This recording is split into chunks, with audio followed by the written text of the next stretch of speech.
ప్రభుత్వ ఆసుపత్రిలో పనిచేస్తున్న పారిశుద్ధ్య కార్మికులు సెక్యూరిటీ గార్డుల పెండింగ్ వేతనాలు చెల్లించాలని వారు డిమాండ్ చేశారు. ఈ మేరకు విధులు బహిష్కరించి జిల్లా కేంద్ర ప్రభుత్వ ఆసుపత్రిలో నిరసన తెలిపారు.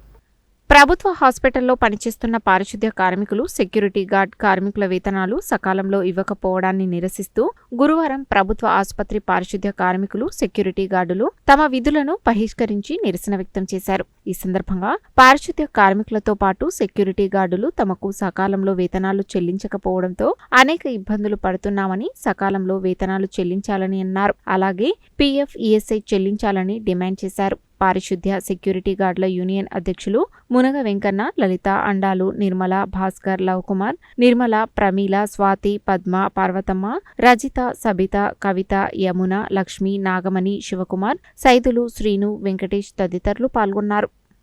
గవర్నమెంట్ హాస్పిటల్లో గత 20 సంవత్సరాల నుంచి సెక్యూరిటీ గార్డుగా విధులు నిర్వహిస్తున్నాం. గత 15 నెలల నుంచి A1 ఏజెన్సీ కింద పనిచేస్తున్నాం.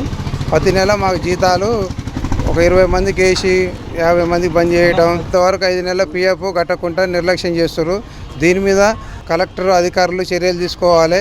నిర్లక్ష్య వైఖరిని అధికారులు కూడా ఖండించాలి. అధికారులు మాకు సపోర్ట్ ఇచ్చే బదులు ఏజెన్సీకి అనుకూలంగా మాట్లాడినట్టు చేస్తారు. మమ్మల్ని ఎందుకు ధర్నాలు కూర్చున్నారు మమ్మల్ని అంటారు. అదే ఏజెన్సీ మీద చర్యలు తీసుకొని ఆ ఏజెన్సీని రద్దు చేస్తే వచ్చిన వాళ్ళని కరెక్ట్ జీతాలు ఇవ్వగలుగుతారు. దీని మీద కలెక్టర్ గారు స్పందించాలి. ఇప్పుడు మెడికల్ కాలేజీలు ఇదే పరిస్థితి ఉంది, గవర్నమెంట్ హాస్పిటల్ ఇదే పరిస్థితి ఉంది. పైన గవర్నమెంట్ బడ్జెట్ ఇస్తున్నా కానీ ఇక్కడ కాంట్రాక్టరు శ్రమ దోపిడీ చేయించుకుంటున్నారు. మాతోని ఏమనంటే తీసేస్తాం అని బెదిరిస్తారు. దీని మీద అధికారులు అందరూ స్పందించి న్యాయం చేయాలని కోరుతున్నాం. మేము 20 సంవత్సరాల కాంచి ఇలా పనిచేస్తున్నాం అయ్యా. అదే జీతం 800 కాంచి జీతం చేసినాం. ఇప్పుడు పిఎఫ్ చక్కగా కట్టట్లే, జీతం చక్కగా వేయట్లే, ఎట్టి షాకిరి చేయించుకుంటారు. కానీ మాకు ఏది న్యాయం లేదు. ఏ గవర్నమెంట్ వచ్చినా ఇదే సాగు మాది. ఏ గవర్నమెంట్ వచ్చినా మాది ఇదే సాగు, ఇదే షావా. మాకు పిల్లలకి భద్రత లేదు. మేము 10,000 జీతానికి పిల్లలేం చదివించుకోవాలా, మేమెట్టా బతకాలి. ఆ పొద్దున్న లేతే 7ంటికి సర్ది కూడేసుకొని వచ్చి ఇలా చేస్తున్నాం. అందరూ బెదిరించులే మమ్మల్ని.